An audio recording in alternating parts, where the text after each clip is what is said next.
존재하지 않는 역, 키사라기. 지금도 잊혀지지 않아. 정말 무섭고 신기했던 체험. 1년 반 정도 전이라나? 내가 아직 회사원이었을 때 이야기야. 매일매일 회사에서의 데스크워크에 지쳐 귀가시 전철에서는 종착역까지 자는 것이 일과 같은 일이었어. 혼잡해서 앉지 못하는 날, 등은 선 채로 자기도 했어. 그날은 잔업을 하느라 늦게까지 회사에 남아 집에 가는 전철도 거의 막차라 사람은 몇 명밖에 없었어. 나는 좌석 가장 끝에 앉아 손잡이에 기대 평소처럼 옅은 잠을 취했어. 문득 눈을 뜨자 아직 전철은 달리고 있었어. 평소 습관으로 종착역 전이 되면 눈이 떠지는 나는 곧 도착하려나 하고 생각하면서 앞에 있는 창문에 비추어진 자신을 멍하니 보고 있었어. 문득 나는 눈을 떴어. 아무래도 또 잠이 든 것 같아. 그런데 전철은 아직도 달리고 있어.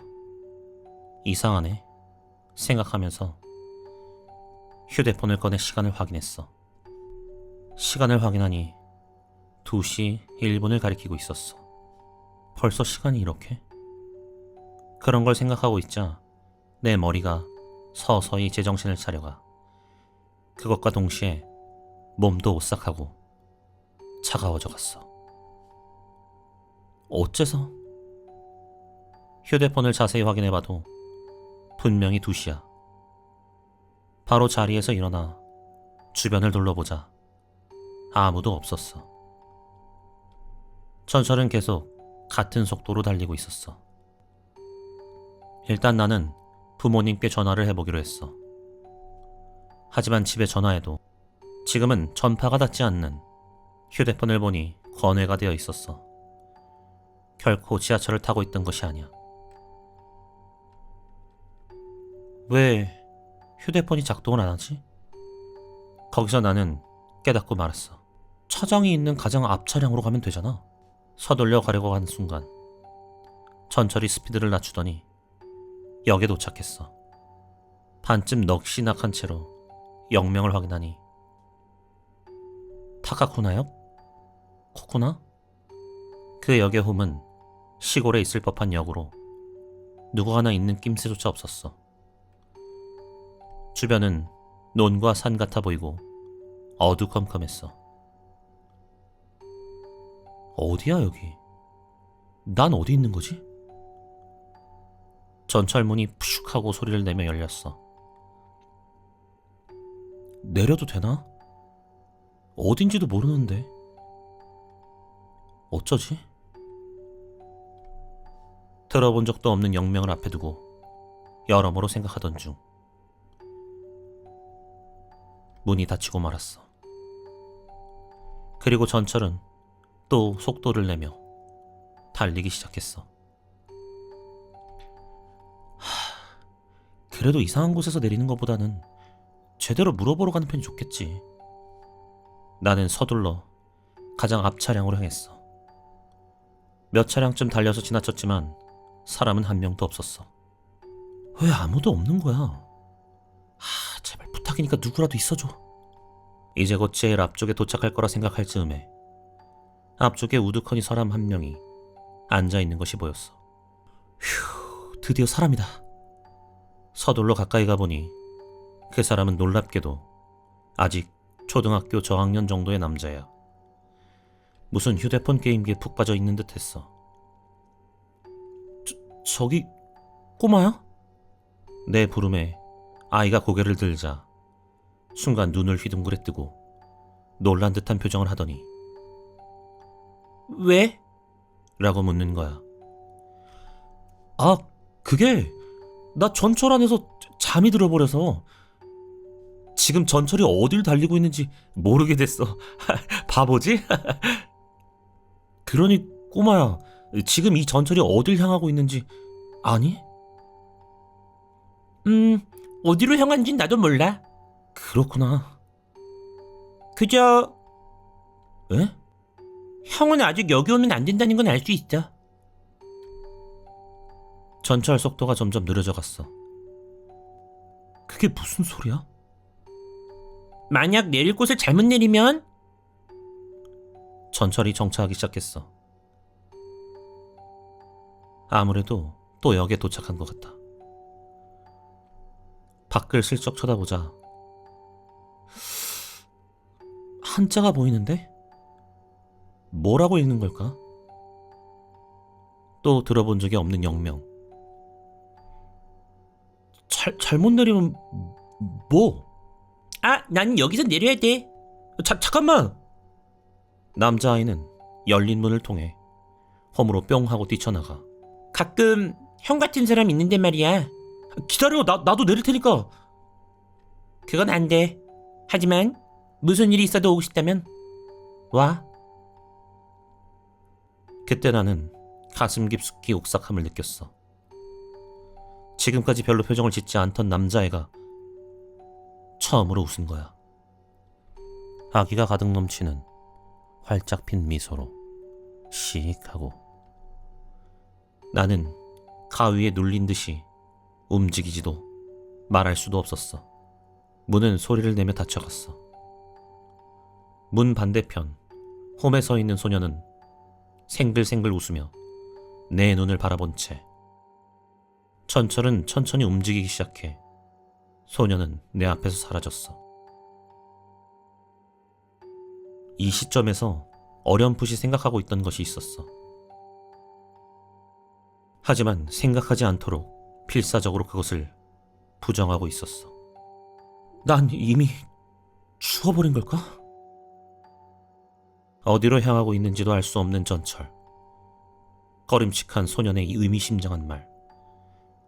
이건 사후세계인가? 어느새 나는 죽었고 그걸 깨닫지 못한 게 아닐까? 사고?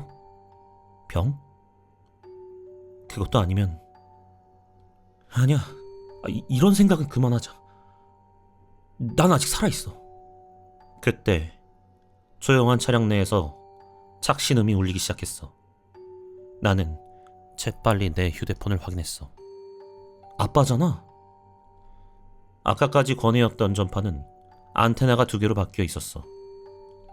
전화를 받자 지금 어디야? 아직도 회사에서 전화하는 거냐? 야 임마, 아빠가 걱정돼가지고 전화를 했으면 받아야 될 거 아니야. 아빠. 나는 아빠 목소리를 듣고 안심이 되었는지 울기 시작했어. 야야야, 너 왜 그래? 왜 그래? 어? 왜 울고 그래, 사내 자식이? 아빠. 나는 지금까지의 경위를 대충 얘기했어. 전철 속도가 늦춰지기 시작했어.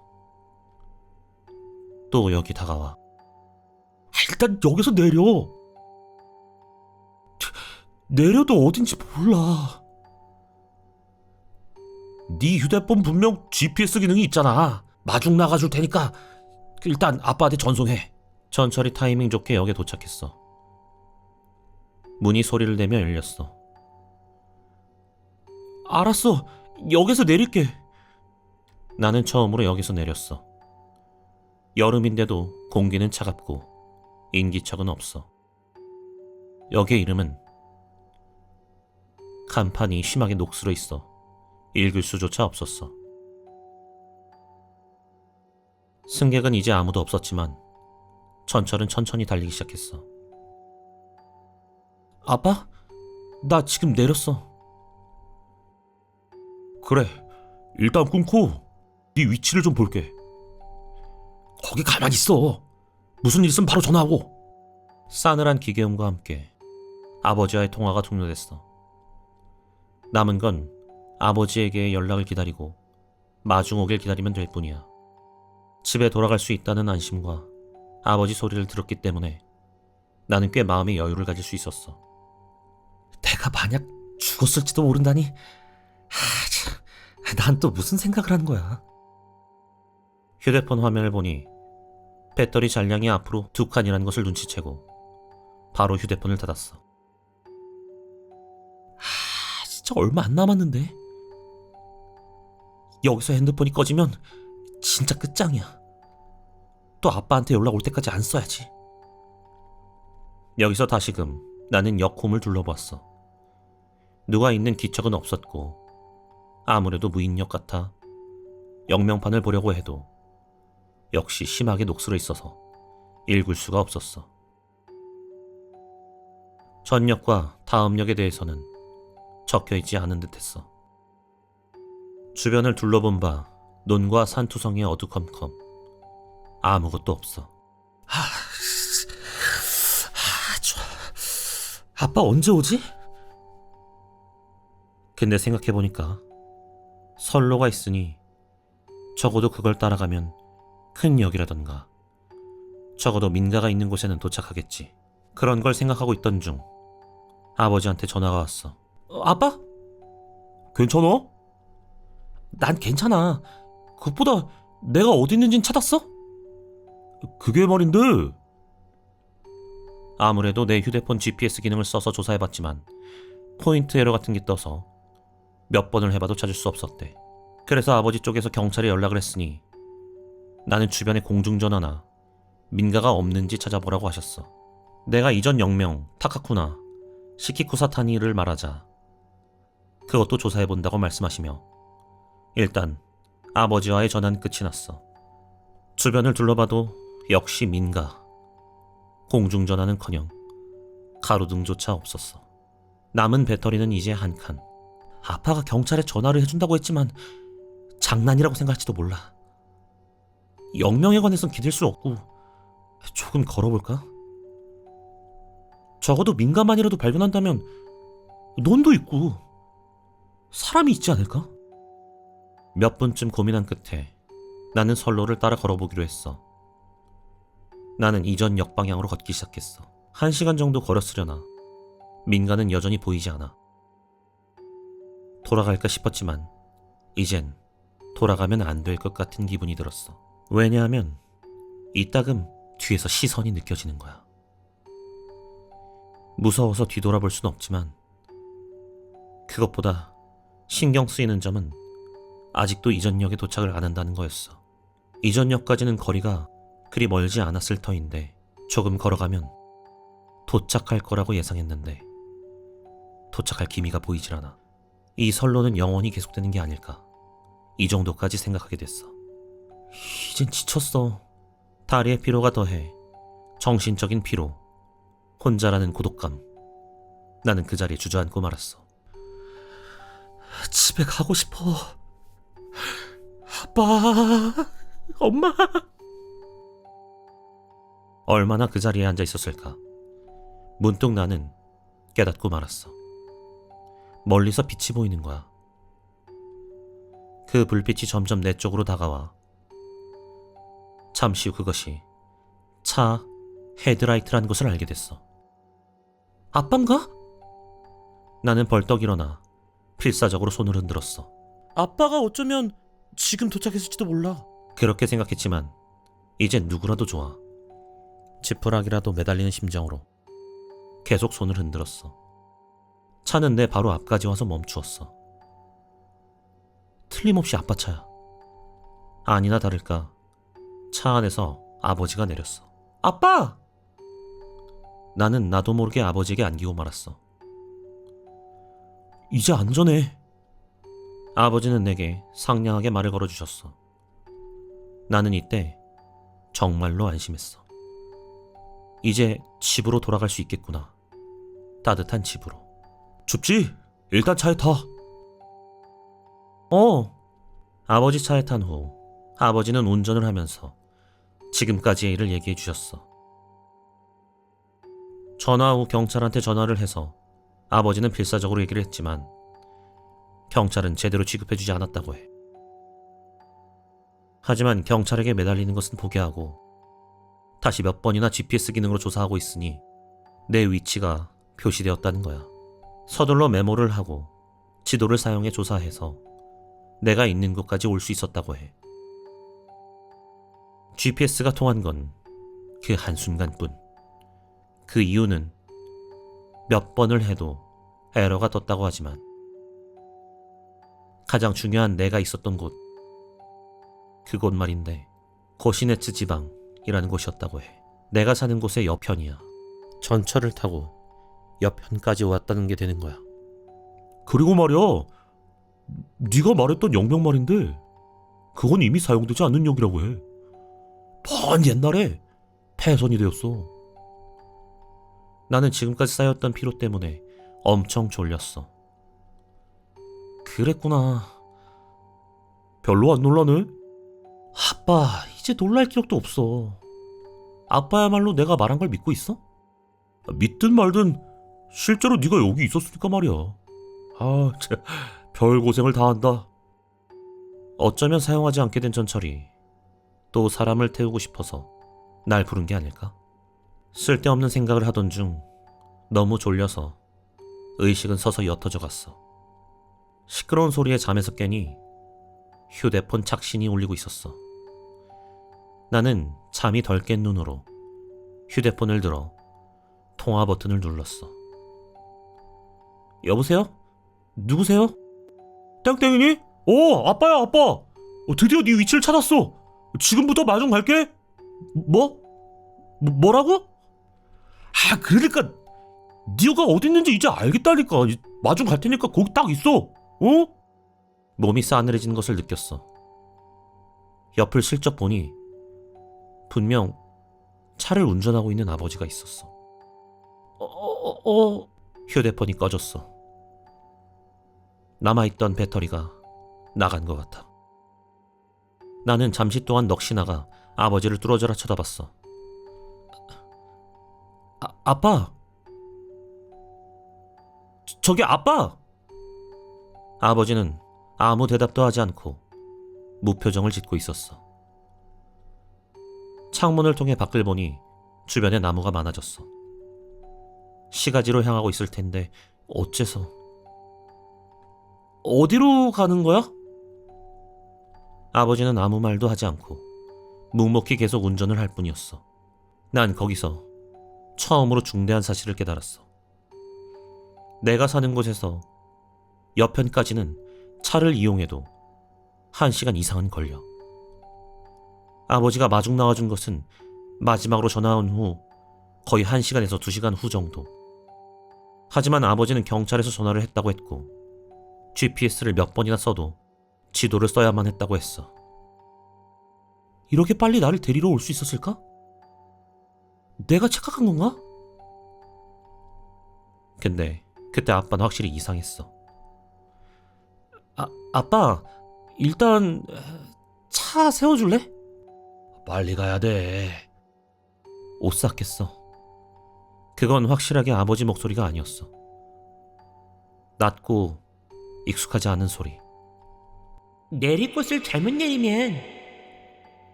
불현듯 꼬마아이의 말이 뇌리를 스쳤어. 내 앞에 있는 아버지는 진짜 아버지가 아니야. 이대로는 이상한 곳에 끌려가고 말아. 도망쳐야 돼. 도망쳐야 돼. 나는 그것만을 생각하며 차가 커브에 다다라 스피드를 줄이는 순간 단단히 결심하고 차에서 뛰어내렸어.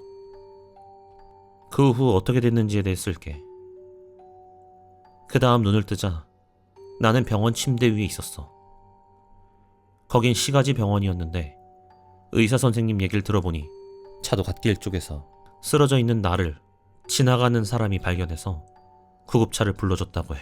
부모님에게 연락을 하여 데리러 와달라고 하고 나는 이번에야말로 귀갓길에 오를 수 있게 되었어. 신기하게도 아버지에게 어제 일에 대해 물어봤는데 아무것도 몰랐어. 아버지는 전화 따윈 하지 않았고 전화는커녕 내가 회사에서 잔다고 연락이 왔다는 거야. 내가 만난 아버지는 누구였을까? 그리고 전화 너머의 아버지와 그 남자아이, 무인력. 결국 아무것도 알 수 없었고 앞으로도 이 일에 대해서 알게 되는 일은 없을 거라 생각해. 이것으로 이야기는 끝이야.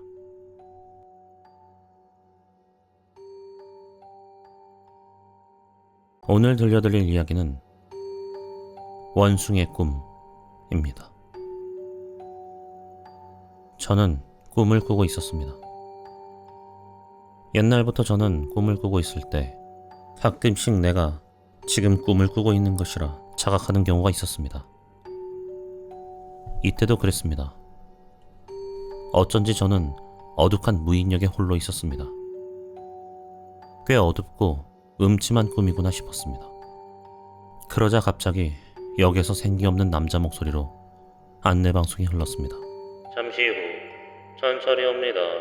그 전철에 탔다가 당신은 무서운 꼴을 당할 거랍니다. 라는 의미불명한 것이었습니다. 잠시 후 역에 전철이 들어왔습니다.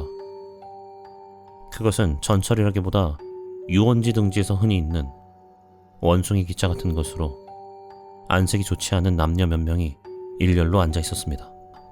저는 너무나 이상한 꿈이구나 하면서도 자신의 꿈이 얼마나 자기 자신에게 공포감을 줄지 시험해보고 싶어져서 그 기차에 타기로 결심했습니다.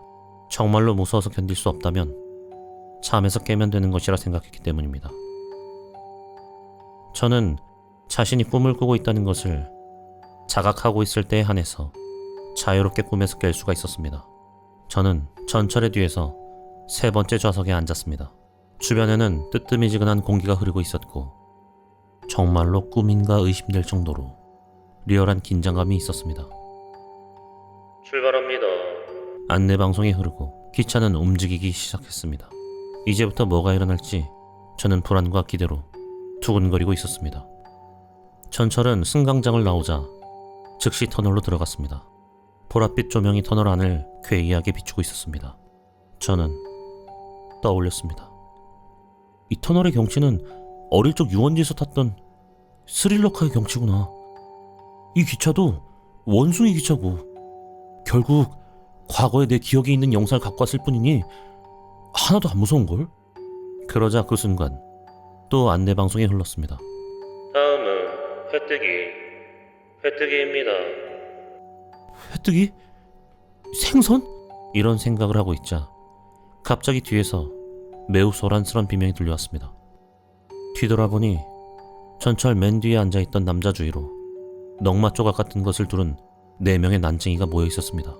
좀 더 자세히 보니 남자는 날붙이로 몸이 갈라져서 진짜 생선회처럼 되어 있었습니다.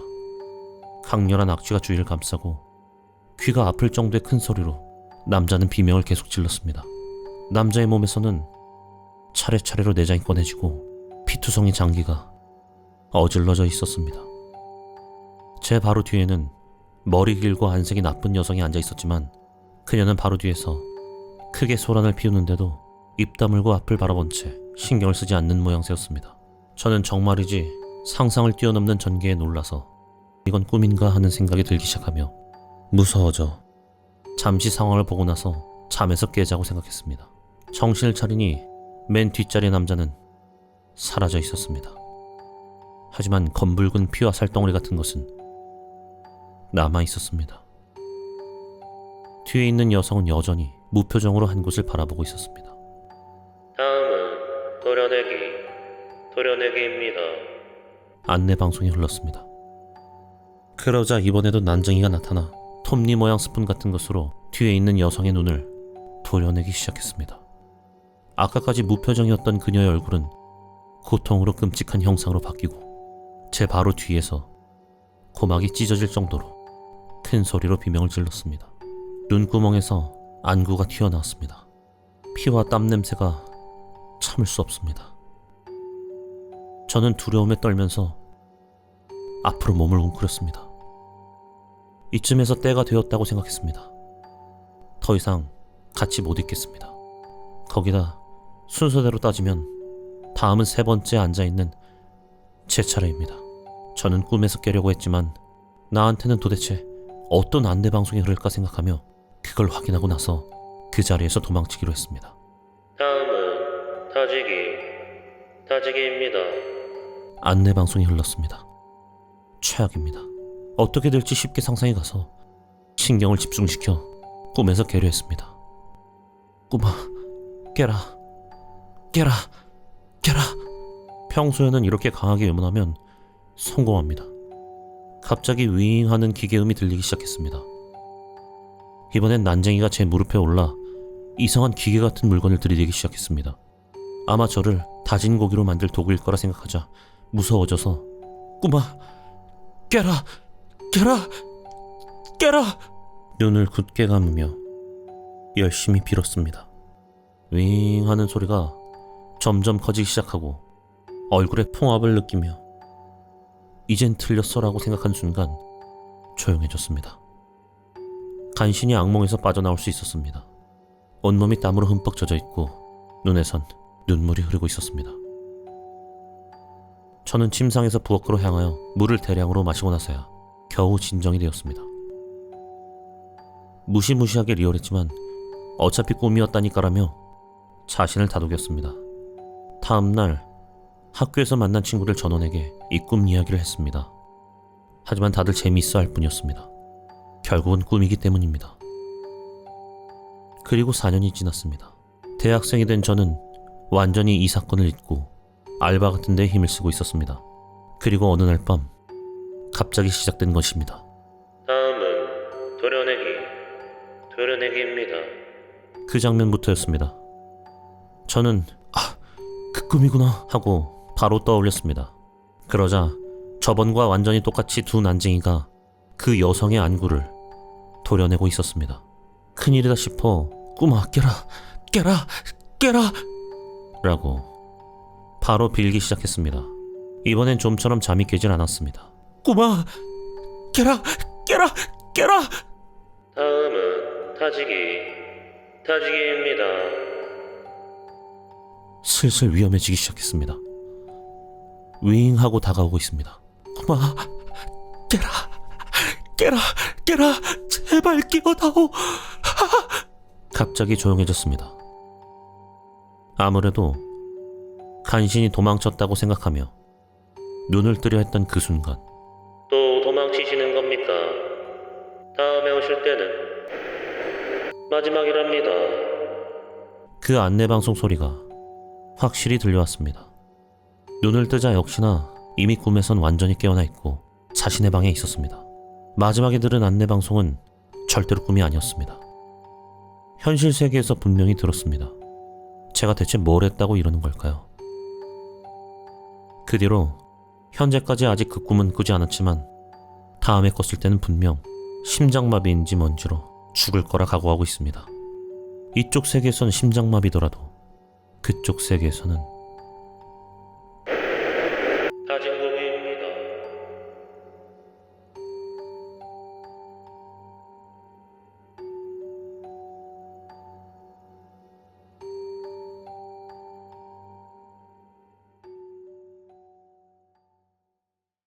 이번에 들려드릴 이야기는 포장마차 아저씨입니다. 좀 앉아도 되나? 포장마차에서 홀로 술을 마시던 내 앞에 주인 아저씨가 다가오며 말했다. 마침 손님도 나뿐이고 심심하던 차에 심각한 얼굴로 술을 마시는 나를 본 모양이다. 앉으세요. 안 그래도 심란했는데 제 말상대나 해주시겠어요? 내 말에 아저씨는 간이 의자를 끌어와서 내 앞에 앉았다. 나도 한 잔 줘. 보안이 오늘 장사는 끝난 것 같으니 같이 한잔하는 게 어떻겠나? 뭐 네 얘기나 들어보지 뭐. 난 아저씨에게 소주를 따라주며 입을 열었다. 아저씨, 아무래도 전 겁쟁인가 봐요. 누구보다 용감하고 대담한 그런 사람인 줄 알았는데 그냥 쓰레기였어요. 술을 한 입에 털어넣은 아저씨는 잠자코 내 다음 이야기를 기다렸다. 한번 들어보세요. 한 남자가 있어요. 20세 건장한 청년이죠. 그런데 그 남자가 우연히 창문을 통해서 살인사건을 목격한 거예요. 그 말에 아저씨의 표정이 미묘하게 변했다. 살인사건을 목격했다는 말이 꽤나 충격적인 모양이다. 난 다시 아저씨에게 술을 따라주며 말을 이었다. 그 남자는 범인이 피 묻은 칼을 든 채 쓰러진 아이를 내려다보고 있는 모습을 목격했어요. 죽은 애는 어린 여자애였죠. 이제 갓 고등학교에 들어갔을 법한 아이였어요. 그런데 그 남자는 그걸 보고도 아무것도 하지 않았죠.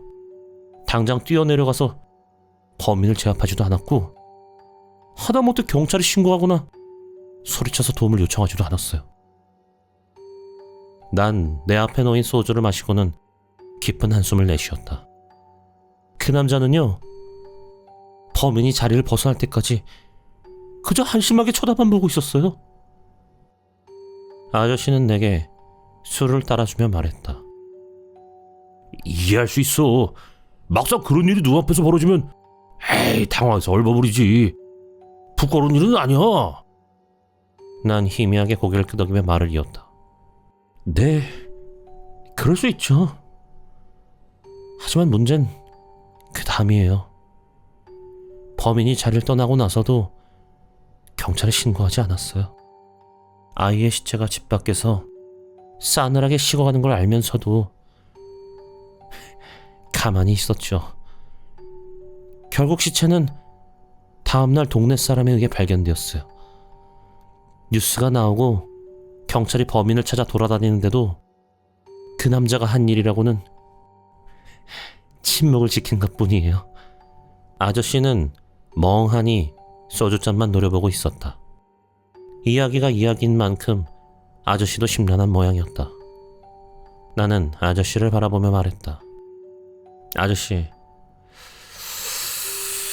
만약 아저씨가 그 남자라면 이제 어떻게 할 것 같으세요? 이대로 침묵할까요? 아니면 조금 늦었지만 용기를 내서 경찰서를 찾아가 자신이 본 걸 이야기할까요? 안주가 없네? 잠깐만 기다려봐. 아저씨는 대답을 피하듯 자리에서 일어나 안주거리를 가지러 갔다. 난 쓴웃음을 지으며 소주를 들이켰다. 칼을 들고 재료를 썰던 아저씨는 한참 지난 후에야 조심스레 입을 열었다. 범인의 얼굴 확실히 봤어? 난 대답하지 않았다. 아저씨는 칼질을 멈추고 잠시 나를 바라보다가 다시 입을 열었다. 아, 그렇군. 네 얘기가 아니라 어떤 남자의 이야기였지? 다시 칼질을 시작하며 아저씨가 말을 이었다. 한심한 생각이 들겠지. 용감하게 나서지 못한 자신이 싫을 거야. 하지만 그것보다 더 싫은 건 지금도 용기를 내지 못하고 숨어있는 자신의 모습이겠지. 무서워서 침묵하는 자신에게 누군가 용기를 주길 원할 거야. 앞으로 나설 용기를 말이야. 아저씨는 식재료를 접시에 쓸어 담고는 칼을 든 채 내게 다가왔다. 그리곤 갑자기 내게 칼을 겨누며 말했다. 대답하기 전에 반대로 내가 질문 하나 하지. 살인범인 한 남자가 있어. 그런데 그 남자가 어쩌다가 자신의 살해 장면을 누군가에게 들킨 거야. 난 날카로운 칼끝을 바라보며 마른 침을 삼켰다. 아저씨는 살기마저 느껴지는 표정으로 날 내려다보며 이어서 말했다. 그래서 그 목격자를 죽이려 하고 있어. 만약 네가 그 목격자라면 넌 어떻게 할까? 나는 천천히 손을 움직여 앞에 놓인 젓가락을 쥐고는 아저씨를 노려보았다. 하지만 아저씨는 이내 칼을 내리고 돌아서며 조용히 말했다. 좋은 눈빛이네. 겁쟁이의 얼굴이 아니야. 그리곤 도마 위에 칼을 내려놓으며 이어서 말했다. 그 남자는 겁이 났던 게 아니라 어떻게 해야 할지 몰랐던 것 뿐일 거야. 그런 상황을 처음 겪었으니까 어찌할 바를 몰랐겠지. 그럼 이제 네 질문에 대답해볼까? 내가 만약 그 남자라면 지금 당장 벌떡 일어나서 경찰서를 찾아가겠어. 늦게 와서 죄송하다고 말하곤 내가 본 걸 하나하나 다 말하는 거지. 이제는 그렇게 할 수 있어. 왜냐하면 내가 겁쟁이가 아니라는 걸 알았으니까. 난 조용히 아저씨를 바라보았다. 너 급하게 갈 곳 있지 않아? 그만 가봐. 술값은 받은 걸로 할 테니까. 난 자리에서 일어나 아저씨에게 깊이 고개를 숙여 인사를 했다. 감사합니다. 아저씨 덕에 이제 어떻게 해야 할지 알겠습니다. 정말 감사합니다. 그리곤 그대로 밖으로 나갔다. 무언가 답답하던 것이 뻥 뚫리는 느낌이었다. 내가 겁 많은 쓰레기라고 생각했었는데 아저씨는 내게 겁쟁이가 아니라고 말해주었다. 나는 심호흡을 하고 최면을 걸듯이 작게 중얼거렸다. 난 겁쟁이가 아니다. 난 겁쟁이가 아니다. 그 남자 따윈 무섭지 않다. 그 남자도 간단히 죽일 수 있다. 난 약한 애들만 죽이는 쓰레기가 아니다. 난 용감한 사람이다. 마음을 다잡은 나는 발걸음을 재촉했다. 아저씨가 대답한 대로 그 남자가 갑작스레 용기를 내어 경찰서를 찾아갈지도 모르니 서둘러야 한다.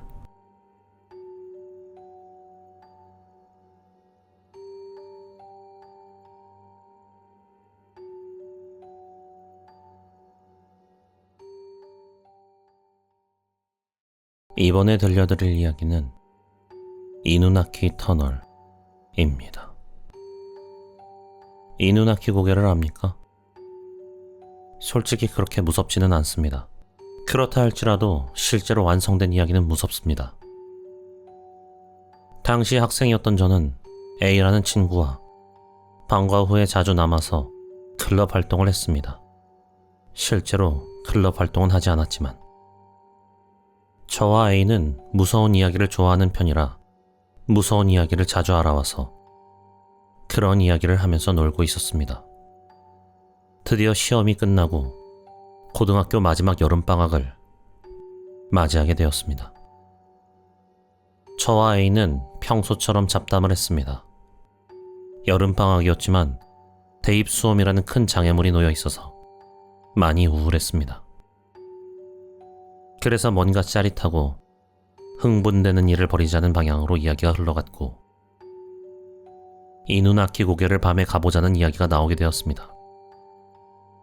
이누나키 고개는 큐슈에서는 대단히 유명한 심령 스팟으로 위험한 곳입니다. 어른이라면 누구라도 위험하다고 말할 정도의 장소입니다. 현재는 봉쇄됐습니다. 그곳에 있는 터널을 통과하면 반드시 뭔가가 일어납니다. 솔직히 저는 묘한 고양심을 느꼈지만 동시에 겁이 났습니다. 그러나 젊었던 탓도 있어서 무섭다는 말 따위는 할 수 없었습니다. 하물며 친구인 A에게 그런 모습을 보일 수는 없었습니다.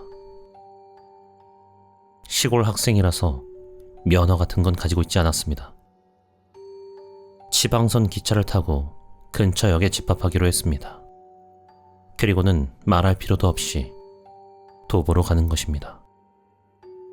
나른한 더위 속에서 드디어 결행의 날이 가까이 오자 저는 무엇을 해도 기분이 내키지 않았습니다. 그 후로도 몇 번이나 전화로 A와 이야기를 했지만 분했던 것은 A는 정말 태어난 것 같았습니다. 한 번 이야기를 하던 도중 제가 가는 것을 그만두자라고 말했을 때 A의 무시하는 듯한 웃음이 귀에 울렸습니다. 그 이후 당일까지 전화를 하지 않았습니다. 저는 두려움을 느끼게 되더라도 참을 것이다 라고 생각하며 결의를 굳혔습니다. 그리고 그날이 왔습니다. A와 헤어지게 되는 그날이. 요 전날부터 내리기 시작한 비는 아침이 되어도 그치지 않았습니다. 저는 만나기로 했던 저녁 때까지 침대에서 빈둥거리고 있었습니다. 드디어 시간이 다가왔고 A에게 그만두자고 말하고 싶어서 몇 번이나 수화기를 지었습니다만 말할 수 없어서 나갔습니다. 왜 이런 벌칙 같은 게임을... 저는 처음 가는 장소였기에 영무원에게 묻거나 하면서 근처 역까지 겨우 도착했습니다. 이미 어둑어둑해져 있었습니다. 비는 어느새 이슬비로 바뀌어 있었습니다. 저는 우산을 쓰고 있었지만 체내가 촉촉하게 젖기 시작했습니다. 만나기로 했던 역에 도착한 것은 약속 시간보다 30분 이상 빨랐던 시각이었습니다. 인기척이 없는 역이었습니다. 역무원도 낡은 역사에 들어가서 등을 보인 채였습니다. 저는 여름이라고 해도 비에 젖었기 때문에 몸이 떨렸습니다. 솔직히 무서웠습니다. 드디어 약속 시간이 되었습니다. 그러나 A는 오지 않았습니다. 저는 다음 전철을 타고 올 것이라며 기다렸습니다. 그러나 역시 A는 안 왔습니다. 이 자식. 솔직히 저는 기뻤습니다. 이대로 집으로 돌아갈 수 있다고 그렇게 생각했습니다. 그러나 제쳐두었던 분노는 젊었던 탓도 있어서 강했습니다. 이 자식 진짜 쫄아서 안 오는 거야? 그때 뒤에서 누군가 부르는 목소리가 들렸습니다. 화가 난 표정을 짓고 있는 A가 서 있었습니다. 너 언제까지 기다리게 할 거야? 여기서 만나기로 했잖아. 난 계속 거기에 기슭에 있었다고. 계속 거기에서? A는 상당히 흥분해 있었습니다. 그리곤 저를 잡아 끌듯이 빨리 가자며 앞서 걷기 시작했습니다. 저는 당황하며 따라갔습니다. A는 벌써 한 번 갔다 왔기 때문에 저를 안내해 주었습니다. 하지만 A도 정말로 무서웠던 모양인지 조용했습니다. 얼굴도 새파래 보였고 우리는 서서히 고통스러운 느낌이 들기 시작했습니다. 그러다가 어느 순간 갑자기 자갈길이 나왔습니다. 저는 어둑어둑한 가운데 A에게 필사적으로 달라붙었습니다. 그러다가 앞을 바라보니 그 앞에 철책이 있었습니다. 우리는 젊었기 때문에 여기까지 올 수 있었습니다. 그리고 그 젊음의 힘을 다시 한번 사용하기로 했습니다. 철책에 걸린 자물쇠를 자갈길에서 주운 큰 돌을 사용해 부쉈습니다. A는 힘이 약했기 때문에 제가 대신했습니다. 시간은 많이 걸렸지만 결국 자물쇠를 부쉈습니다. 그렇게까지 낡은 자물쇠는 아니었지만 자갈길 양측에는 풀이 무성했습니다. 저희는 계속해서 자갈길 한복판에 올라갔습니다. 비 때문인지 날은 곧 저물었습니다. 우리는 손전등을 켜고 올라갔습니다. 30분 정도 올라가니 그곳에는 어둠보다 더한 어둠이 기다리고 있었습니다. 터널 안은 깜깜했습니다. 저는 등골이 덜덜덜덜 떨리며 추워졌습니다. 이건가? A도 떨리는 목소리로 말했습니다. 아까 여기에서 기다리고 있었을 땐 어둡지 않았는데? 우리는 몸을 서로 맞대며 안을 엿봤습니다. 마치 지옥과 연결된 것 같았습니다. 낮이라면 저쪽 편의 출구가 밝아서 보였을 것이지만 어쨌든 밤이었기 때문에 정말로 영원히 계속될 것 같은 터널이었습니다. 여길 들어가면 무슨 일이 일어나는 거지? A는 더욱 과묵해진 채 어느샌가 저의 옷을 꽉 쥐어서 옷이 늘어났습니다. 너 저 안에 들어갈 수 있어? A는 떨리는 목소리로 나에게 말했습니다. 좀 밀지 마! 비 때문에 벌레 소리도 묻혀버린 산속의 밤이었습니다. 우리들의 손전등만이 켜져 있었습니다. 그러나 그 밝은 빛도 어둠에 녹아들고 있었습니다. 저는 더 이상 참을 수 없었습니다. 무서웠습니다. 솔직한 게 나을 것 같았습니다. 저는 A에게 말했습니다. 미안, 나 더 이상은 무리야. 이제 돌아가자. 하지만 A는 손을 놓지 않았습니다. 뭐? 여기까지 와서 돌아갈 수 있을 것 같아? 저는 A에게 밀리면서 조금씩 앞으로 갔습니다. 더 이상 무리야. 난 견딜 수 없어. 네가 오지 않았기 때문에 계속 여기서 기다린 나한테 미안하지도 않아? 굳이 그렇게까지 말할 필요는. 난 돌아갈래. 그건 안 돼. A는 저의 옷이 찢어질 정도로 잡아당기며 터널 입구로 데리고 갔습니다. 저는 필사적으로 참고 견뎠습니다. 이제 제발 그만해. 괜찮으니까 빨리 와. A는 저를 마구잡이식으로 터널 안쪽으로 밀어넣었습니다. 저는 정말로 옷이 찢어져서 A를 휘두르는 기분으로 잡아당겼습니다. 제가 A보다도 힘이 더 강했기 때문입니다. 그러나 A가 어디서 그런 힘이 생긴 건지 강하게 버티는 바람에 저는 A를 부리칠 수 없었습니다. 괜찮아. 안 무서우니까 같이 가자.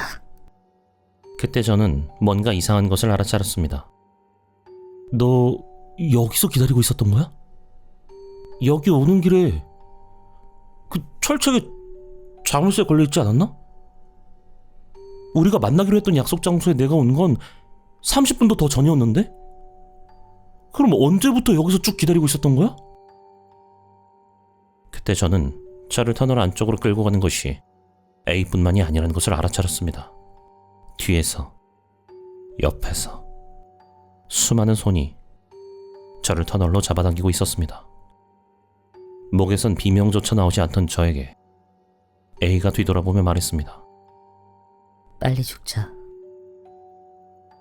후일담, 저는 기절했었나 봅니다. 다행히도 그 고장 사람이 산나물을 캐러 왔을 때 저를 발견했습니다. 저는 지독한 열 때문에 수위를 몸져눕게 됐습니다. 병원에 있을 때 A가 저를 찾아왔습니다. 그리고 그날 무서워서 약속을 지키지 않고 집에 있었던 사실을 알게 되었습니다. 그날 이후로 A와는 더 이상 말을 하는 일은 없었습니다.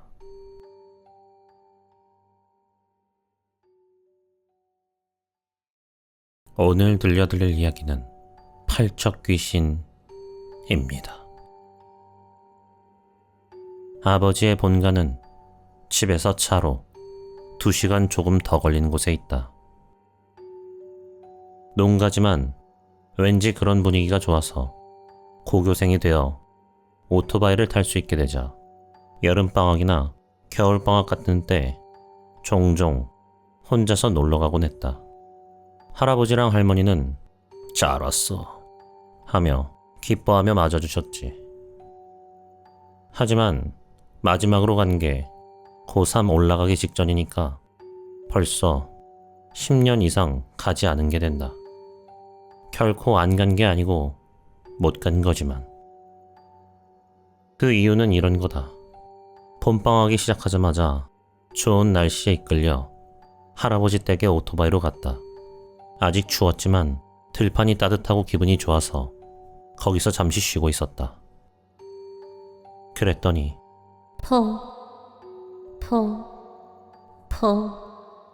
하고 이상한 소리가 났다. 기계적인 소리가 아니고 사람이 내는 듯한 느낌이 들었다. 그건 된 소리로도 거센 소리로도 어느 쪽으로도 들릴 수 있는 느낌이었다. 뭐지 하고 생각하고 있었더니 정원마당의 담장 위에 모자가 있는 것을 발견했다. 담장 위에 놓여있던 게 아니다. 모자는 그대로 옆으로 이동하여 담장 끝까지 오자 한 명의 여성이 보였다.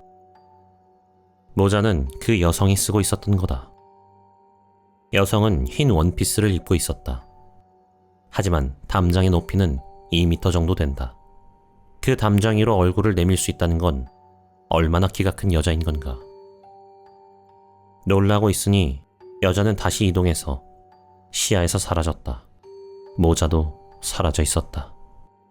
또 어느샌가 하는 소리도 사라져 있었다. 그때는 원래 키가 큰 여자가 밑창에 엄청 두꺼운 부츠를 신고 있다던가 키 큰 남자가 여장한 줄 알았다. 그 후 거실에서 차를 마시면서 할아버지와 할머니에게 방금 전에 일을 이야기했다. 아까 키 큰 여자를 봤어. 남자가 여장한 걸까? 라고 말해도 정도밖에 말씀하지 않으셨지만 탐정보다 키가 컸어. 모자를 쓰고 포포포 이상한 소리를 내고 있었다고. 라고 말하자 두 분의 움직임이 멎었단 말이지. 아니, 정말로 딱 멈췄다. 그 후 언제 봤느냐? 어디서 봤느냐? 탐장보다 얼마나 컸느냐? 할아버지가 화난 듯한 얼굴로 질문을 퍼부었다. 할아버지의 기백에 눌리면서도 거기에 대답하자 갑자기 묵묵히 복도에 있는 전화기로 가서 어딘가로 전화를 걸었다. 미닫이 문이 닫혀 있어서 무슨 얘기를 하는지는 잘 몰랐다. 할머니는 기분 탓인지 떨고 있는 것처럼 보였다. 할아버지는 전화를 끝냈는지 돌아오시더니 오늘은 자고 가거라. 오늘은 돌려보낼 수가 없게 됐다. 하고 말했다. 뭔가 엄청나게 나쁜 짓을 저질러버린 건가? 하고 필사적으로 생각해봤지만 아무것도 생각나질 않는다. 그 여자도 내 쪽에서 보러 간 게 아니고 저쪽에서 나타난 거고. 그리고 할멈, 튀를 부탁해. 나는 게이시 데리러 갔다 올 테니. 라고 말씀하시곤 병트럭으로 어딘가에 나가셨다. 할머니에게 주저주저 여쭤보자 팔청님이 마음에 든 모양이다. 할아버지가 어떻게든 해주실 거야. 아무 걱정 안 해도 된다 내 새끼. 하고 떨리는 목소리로 말씀하셨다.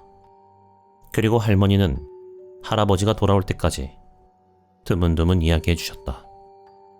주변에서는 팔청님이라는 곤란한 게 있다. 팔청님은 커다란 여자의 모습을 하고 있다. 이름대로 팔적 정도의 신장이 있고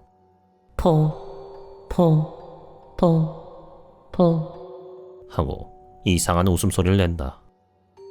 사람에 따라 상복을 입은 젊은 여자라던가 화복의 노파라던가 평상복 차림의 중년이라던가 보이는 모습은 다르지만 여성의 묘하게 키가 크고 머리에 뭔가를 올리고 있다는 것.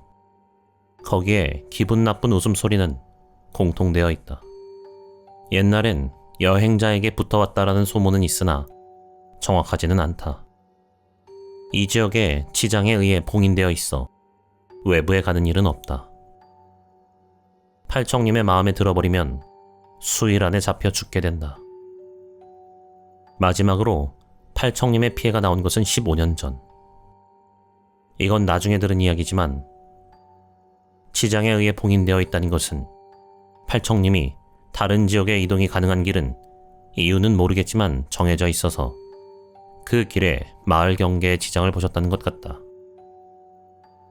팔청님의 이동을 막기 위한 일이지만 그것이 동서남북의 경계에 전부 4군데 있는 듯하다. 무엇보다 어째서 그런 건 머무르게 해두었나라고 하면 주변의 마을과 무언가의 협정이 있었다는 듯하다.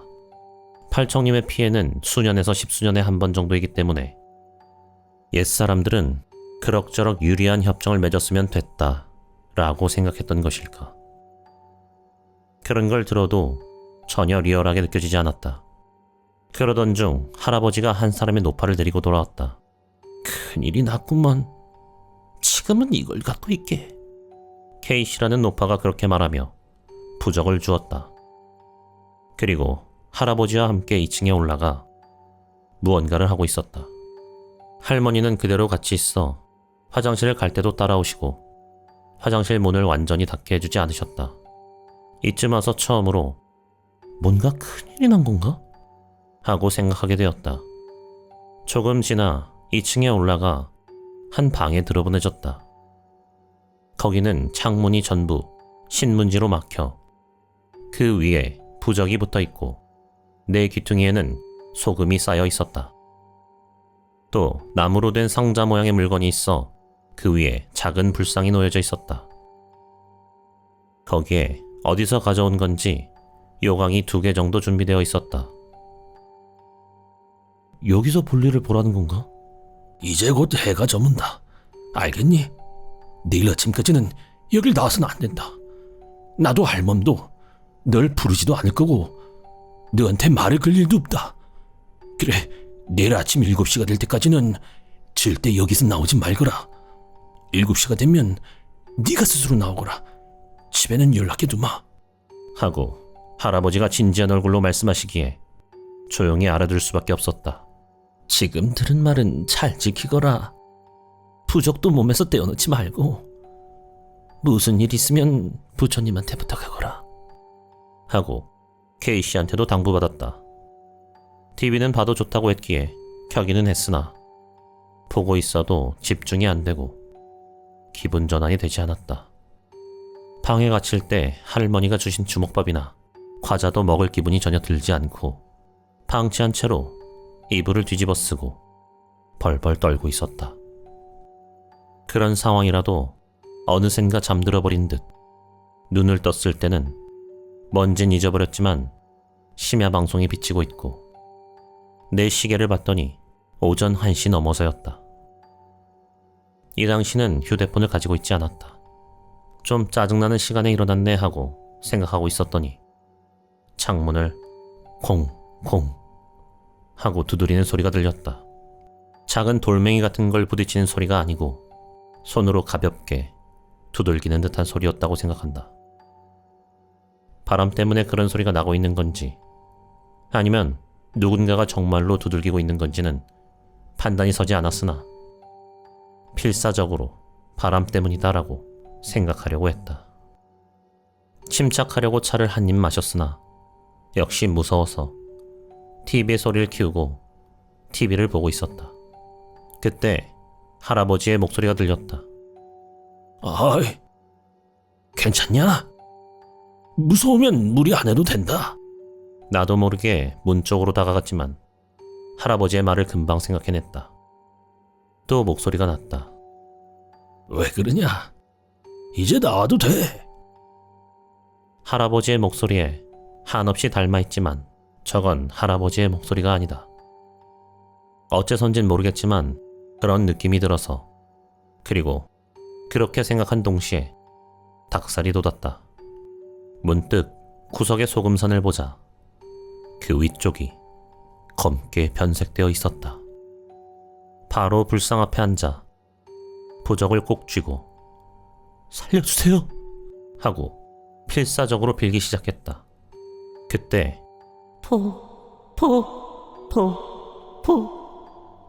그 목소리가 들리고 창문이 둥둥 소리내기 시작했다. 거기까지 키가 크지는 않다고 알고 있었지만 그게 밑에서 손을 뻗어 창문을 두들기고 있는 광경이 떠올라 어쩔 수 없었다.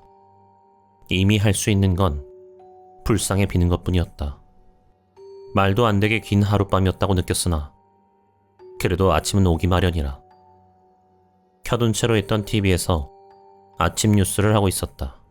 화면 구석에 표시되는 시간은 분명 7시 30분이 되어 있었다.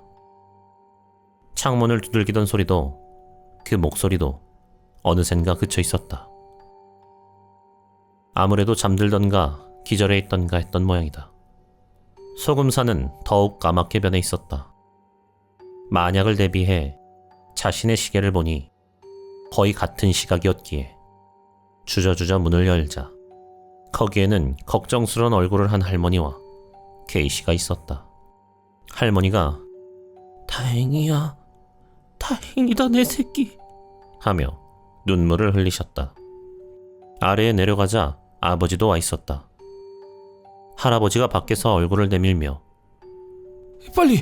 빨리 차에 타거라 하고 재촉해 마당에 나가자 어디서 가져온 건지 승합차가 한 대 있었다. 그리고 마당에 몇 명인가의 남자들이 있었다. 승합차는 9인승으로 가운데 줄의 중앙에 앉혀져 조수석에 K씨가 앉고 마당에 있던 남자들도 모두 올라탔다. 전부 9명이 타고 있어 8방향 전부 둘러싸인 형태가 되었다. 큰일 났구먼. 신경 쓰일지도 모르겠지만 지금부터 눈을 감고 아래를 보고 있거라. 우리한테는 아무것도 안 보이지만 너한텐 보일지도 모르니까 말이야. 됐다고 할 때까지 절대 눈을 뜨지 말거라. 오른쪽에 앉은 50세 정도의 아저씨가 그렇게 말했다. 그리고 할아버지가 운전하는 경트럭이 선두, 다음이 내가 탄 승합차, 뒤에 아버지가 운전하는 승용차란 순서로 달리기 시작했다. 차열은 상당히 느린 속도로 나아갔다. 아마 20km도 나오지 않았을까. 곧이어 K씨가 여기가 힘내야 할 때다 하고 내뱉고는 무언가 연불 같은 걸 외기 시작했다.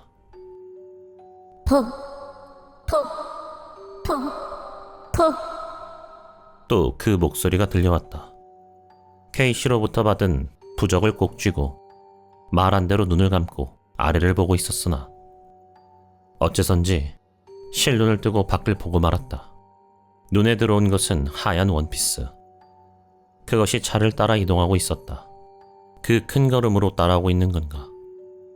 머리는 창문 밖에 있어 보이지 않는다. 하지만 차내를 들여다보려 했는지 머리를 숙이는 모습을 시작했다. 무의식적으로 하고 소리를 냈다. 보지마! 하고 옆에서 거친 목소리를 냈다. 당황해서 눈을 꼭 감고 더욱 강하게 부적을 쥐었다. 쿵! 쿵!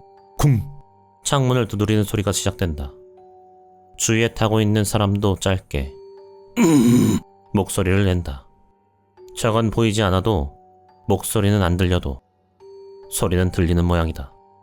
K씨의 연불에도 힘이 들어갔다. 이윽고 목소리와 소리가 끊겼다고 생각했을 때 K씨가 잘 빠져나왔다 하고 말을 했다. 그때까지 묵묵히 있던 주변을 둘러싼 남자들도 안도의 목소리를 냈다. 이윽고 차가 길 넓은 곳에 멈춰 아버지의 차에 옮겨 탔다. 아버지와 할아버지는 다른 남자들에게 머리를 숙이고 있을 때 K씨가 부적을 보여봐라 하고 다가왔다. 무의식적으로 아직 쥐고 있던 부적을 보니 전체가 거무스름하게 되어 있었다.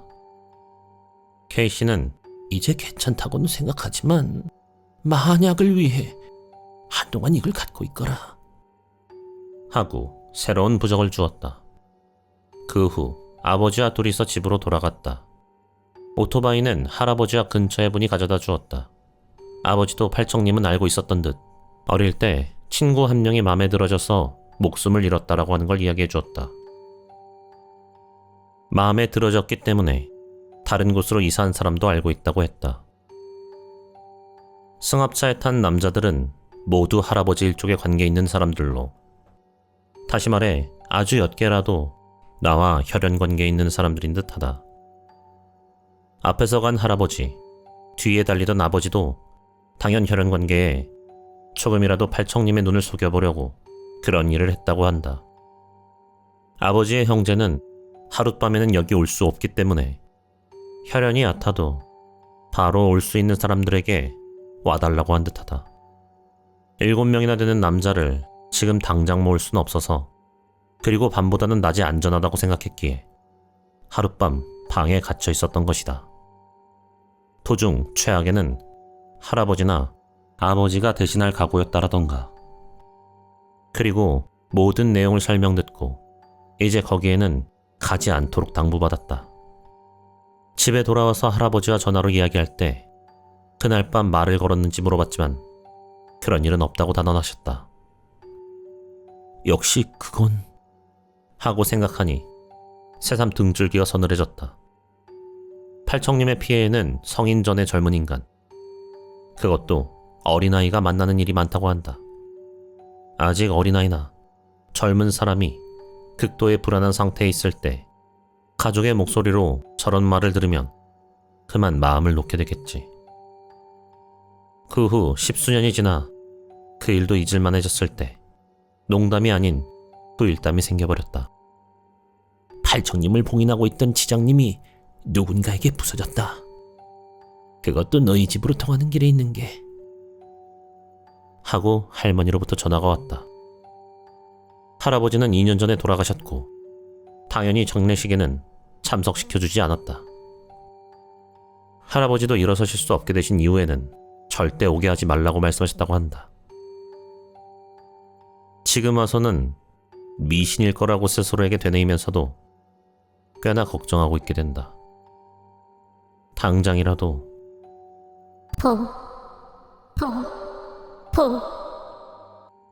그 목소리가 들려온다.